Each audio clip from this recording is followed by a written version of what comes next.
여러분들이 선거 기간 동안 많이 또 응원도 하시고 춤을 이렇게 잘 추는지 몰랐다 이런 반응도 많이 나오던데 오늘 그래서 모셨습니다. 최민희 민주당 의원 함께합니다. 안녕하십니까? 네, 안녕하세요. 반갑습니다.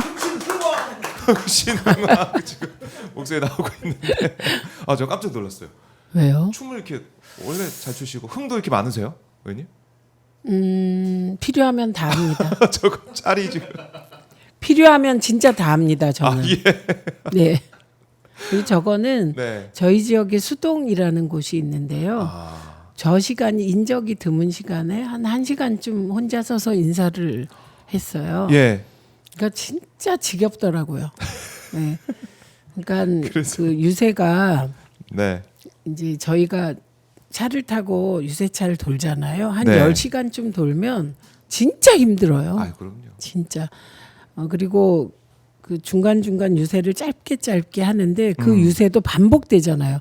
22일 동안 선거운동을 하니까 유세도 짧은 유세를 하루에 4번 정도 하면 네. 80번 하는 거잖아요. 그렇죠. 예, 그래서 어떻게 하면 지루하지 않게 이 주목을 끌 것인가가 매우 중요한 요소예요. 예, 그래서 민주당 의원들은 이번에는 네. 2022년에 민주당이 의원들이 제대로 못해서 졌다 이런 비난을 무지하게 받았어요. 예. 그러니까 모두 의식하고 있었어요 그걸. 그러니까 자기가 할 수 있는 모든 걸 다 하는 선거였고 네. 그 과정에서 뭐 자연스럽게 네. 저렇게 된 것이라 네. 의도한 것이 아니라 뭐라고 드릴 말씀이 없어요 저는. 유세하다 보면 우리 또 유권자들과 소통하다 보면 이런 모습도 나옵니다. 근데 욕 많이 먹었어요 당내에서. 왜요? 품위를 떨어뜨렸고 중도를 이탈시킨다 뭐 이런. 그런데 다수가 어쨌든 주목했고 네. 한 표라도 더 얻는데 도움이 됐다고 하셔서 예, 그냥 돌아보니 저랬구나. 흥신음악. 근데 저게 저 1등으로 뽑혔어요. 그래요? 뉴스공장에서 제일 댄싱 퀸. 댄싱 퀸으로 네. 잘하셨습니다. 고생 많으셨어요. 댄싱 퀸의 최민희 우리 의원 과방위원장 모습을 또 만나보고 이번 선거 유세 좀 돌이켜보면 어떠셨어요? 이것도 한번 듣고 가보죠. 일단 예. 저 개인적으로는 나라가 망한다 우리가 지면 이런 생각 뿐만 아니라 이재명이 죽는다. 네. 그 가족들도 무슨 고초를 당할지 모른다. 예, 이것이 저는 친문이잖아요. 예. 친문들이 친문. 2022년에 적극적으로 하지 않아서 그렇다. 네. 물론 저는 거기에 해당되지 않지만 그런 그 미안함, 뭐 내가 이 빚을 꼭 갚아야지. 전 이런 생각이 컸어요. 네. 우리 세력으로서의 친노 친문 어쨌든 저도 거기에 속해 있으니까 그래서 이번엔 정말 후회 없이 열심히 해서 네. 누란의 위기에 있는 나라도 구하고 음. 그리고 훌륭한 사람인데 이재명 후보가 이 사람을 어떻게 알릴까 이런 간절함 진짜 간절했어요. 진짜 간절한.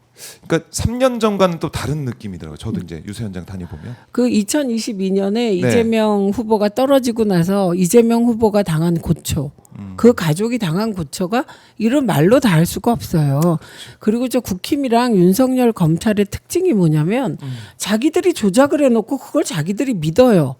그리고 언론이 유포를 해요. 네. 이게 이재명 악마화의 메커니즘이에요. 그걸 깨는 길은 압도적으로 이기는 수밖에 없다. 이렇게 생각을 했기 때문에 네. 진짜 간절했어요. 게다가 국가 기강이 무너져서 이 국가 기강을 바로 세워야 한다. 이번 선거를 통해서. 근데 중요한 건 모든 의원들이 다 그랬다는 거예요. 모든 의원. 네, 그래서 동지의 네. 전후에 예, 그런 거 느꼈습니다. 의원님들께. 그러니까 저도 이제 남양주 유세를 이제 네. 후보 오셨을 때 가봤는데 그때 제가 몇 시간 전에 갔는데 그때부터 최민희 의원님이 마이크 잡고 여러분 이재명 후보가 옵니다. 막 모여주세요. 뭐 그 얘기를 하셔가지고 진짜 열심히 하신다 생각. 그거는 기본이고 이틀 전에 결정이 났어요. 그리고 시간이 월요일 오후 4시예요. 가장 안 좋은 시간. 그래서 평일 오후. 후보도 그 추진하는 쪽도 별로 기대를 안 한 거예요. 기대를 안 했는데 저희는 또 그럴 수 없습니다. 네. 그래서 이틀 전부터 계속 유세차로 돌면서 후보 온다. 후보 직접 확인해라. 이 얘기를 계속했고 네. 그리고 뭐 SNS를 통해서도 했고 그리고 그렇게 열심히 후보가 오신다. 네. 남양주에 오신다. 이렇게 얘기했고 김문수가 그 한 일주일 전에 왔어요. 그래요. 그런데 동원의 의혹이 있다곤 하나 어쨌든 동원의 건 뭐의 건 평내 호평역 광장이 꽉 찼거든요. 그런데 우리가 못 채우면 안 되잖아요. 그래서 정말 열심히 했고 그날도 지옥과 천당을 왔다 갔다 했죠. 제가 예. 제가 일찍 왔잖아요. 일찍 맞아요. 와서 상황을 봤는데 반도 안 찬 거예요. 그래서 너무 초조해서 다시 돌았죠. 예, 차를 타고 돌고 왔습니다. 혹시 한 명이라도 듣고 오라고. 네. 그런데 호평역 광장을 꽉 채웠을 뿐만 아니라 그 사거리에 길 건너까지 건너편에, 꽉 채웠고 그다음에 호평역 주차장까지 꽉 채웠잖아요. 그래서 후보가 되게 업되셔가지고 보통 30분 내지 35분 길어야 40분 연설하시는데 1시간 넘게 하셨잖아요. 그러니까 기대하지 않았는데 너무 많은 사람이 온 거고 그러니까 어떤 사람이 김문수에 비해서 인원이 3배였고 2022년에 조홍천 의원이 그 자리에 후보를 모셨어요. 근데 그때 광장도 다 안 찼다고 합니다. 근데 그때 갔던 분들이 네. 그때보다 몇 배가 더 왔다. 예, 그렇게 됐고 결과도 똑같이 나왔어요. 남양주 가불병이 있는데 네. 그 전체 그 경기도가 52%잖아요. 남양주가 54.3%고요. 그리고 그 중에 가불병 중에 늘 을이 1등이에요. 을. 네. 왜냐하면 을이 아주 좋은 지역이에요. 김병주 의원 지역구. 같이 좋죠. 늘 1등이고 갑이 2등인데 네. 저희가 이번에 1등했잖아요. 그것도 지금 우리가 생각하지 못했던 거. 아니 하지 못한 게 아니라 네. 그 자료를 못 보셔서요. 못 봤죠. 그래갖고 제가 오늘 알게 됐습니다. 그것뿐만 예. 아니라 고맙습니다. 예. 가불병 중에 늘 2등하던 갑이 1등했고요. 네. 관외 사전 투표가 있어 관외. 관외. 그건 남양주는 구가 없기 때문에 통으로 나와요. 그게 거의 관외 사전 투표 비율이 12~13%예요. 네. 그래서 그 비율까지 합치면 저희가 56.5%예요. 그 비율을 빼면 54.6이고. 제가 선거 때 52.1 얻었으니까 네. 제 투표보다 5% 이상 늘었어요. 이건 뭐 자랑하고 싶어요.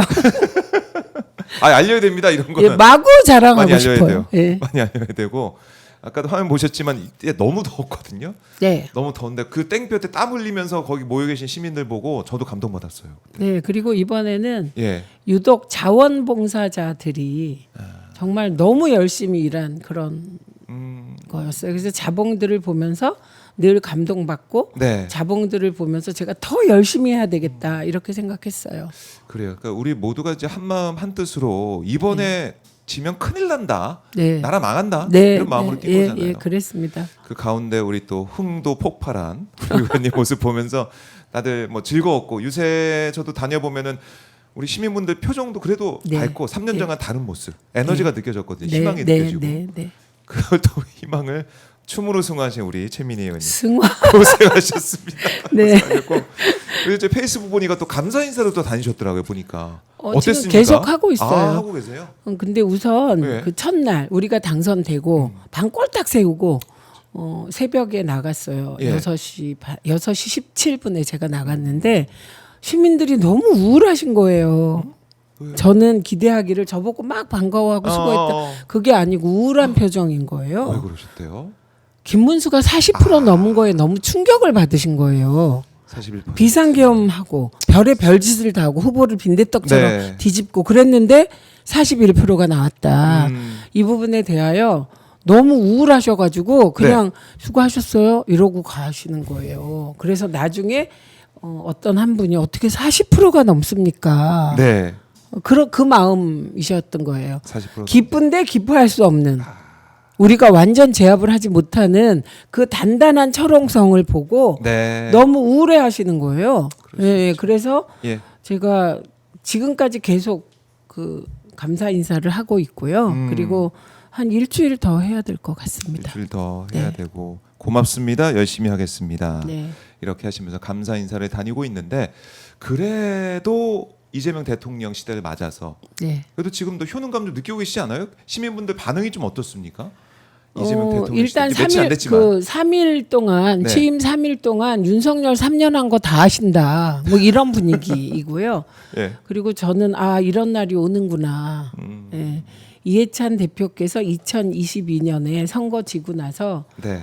가까운 사람을 불러 모았어요. 몇 명 안 되지만 불러 모아서 그 선거 지고 한 일주일 동안 거의 시금을 전폐하셨거든요. 이해찬 대표가 져서는 안 되는 사람을 지게 했다. 물론 이해찬 대표는 해당되지 않아요. 민주당 내 친문 일부의 분열이라고 보셨고요. 네. 저도 그렇게 생각하고 근데 마음을 좀 잡고 나오셔서 이재명 대통령 만들고 네. 내가 정계를 은퇴하든지 해야겠다 그러셨어요. 그러면서 이재명 대표가 훌륭하고 그 고난을 극복해온 사람이고 지도자감인데 정말 안타깝다. 그래서 다시 우리 팀은 똘똘 뭉쳐서 이재명 대통령 만들기에 올인했죠. 그래서 김영 간사하고 저하고는 거의 결의하는 심정으로 네. 과방위원장과 과방위 간사를 맡았던 거고요. 그렇기 때문에 그 아내가 당하는 고통, 자식들이 당하는 고통, 고초를 보면서 진짜 미안했거든요. 그러니까 이런 날이 오는구나. 너무 고난이 많아서 이재명 맞아요. 대통령께서 4번 죽을 뻔했잖아요. 여론 재판으로 죽을 뻔했고, 그 법으로 죽을 뻔했고, 실제로 칼로 죽임을 당할 뻔했고, 비상계엄에서 총 맞아 죽을 뻔했고, 이 4번의 고통을 국민과 함께 이겨내서 네. 국민의 지지 하나로 여기까지 온 거잖아요. 그러니까 진짜 국민 대통령 맞습니다. 국민 대통령. 그래서 이런 날이 오는구나. 그래서 약간 현실로 느껴지질 않았고 처음에. 네. 그런데 대통령께서 국회에 취임 선서하러 오신 날 그때 표정 정말 밝으시더라고요. 우리 저는 이게 진짜 현실이구나. 화면으로 봤습니다. 네, 그리고 우리 성공했구나. 네. 이재명은 됐고 우리는 만들었구나. 네. 이것 때문에 그날 처음 이게 실지 상황이구나. 그게 느껴졌어요. 그러게 말입니다. 이 취임식에서 이재명 대통령, 네. 또 김혜경 여사 만나는 민주당 의원들의 모습을 보면서 이렇게 또 활짝 웃는 의원들이었구나 이런 생각도 좀 했어요. 저도 개인적으로. 네, 네. 그래서 이렇게 이재명 대통령이 시대를 맞아서 우리 국민들께서 체감하고 있고 자 이제 됐다라고 하고 있는데 이제 뭐 일주일 딱 됐습니다. 네. 일주일 됐는데 어떤 분은 그러시더라고 이제 5년인데 하루하루 줄어든 게 너무 또 아깝다. 임기가 줄어든지 어쨌든 하루하루 지나면서 아깝다 좀 너무 5년이 짧을 것 같다 이렇게도 말씀하고 계신데 이제 지금 이재명 대통령이 일하는 모습 뭐 이제 국무회의를 김밥 먹으면서 일하는 모습이나 아니면 여러 가지 회의를 통해서 나오는 이제 발언들 이런 거 보면서 좀 어떻게 뭐 마음이 좀 편하다 이렇게 생각하세요? 어떠세요? 아니 저는 평소 모습이기 때문에 늘 저렇게 일을 하셨고, 그래서 그냥 당연한 모습이고 저 모습이 5년 내 갈 거다. 그렇게 생각이 들어요. 그리고 제가 DJ와 노무현 대통령과 문재인 대통령과 다 일도 해보고 그랬는데 다른 세 분과 다른 한 가지는 네.